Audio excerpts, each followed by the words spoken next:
peacock ఎట్లా sound చేస్తున్నా అవి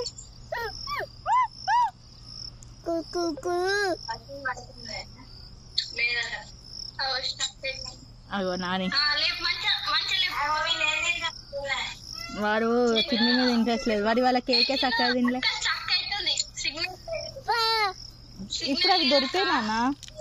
ఇక్కడ పికాక్స్ ఉన్నాయని వచ్చినామే పికాక్స్ ఏమో కానీ అవి దగ్గరకు పోయేసరికి అవి పారిపోతాయి వీడు పా పా అని మొత్తం తిరుగుతాను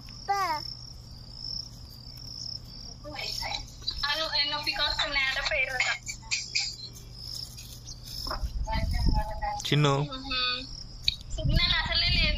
చిన్ను అది నెట్ కదా చిన్ను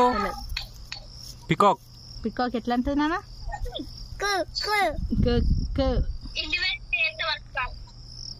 ఇంటికి చేస్తే ఫోన్ ఉండనియాడు ఈయనంటే అవి చూస్తాను చిన్ను సరే బాయ్ చెప్పు వాళ్ళకి పికాక్స్ కాడి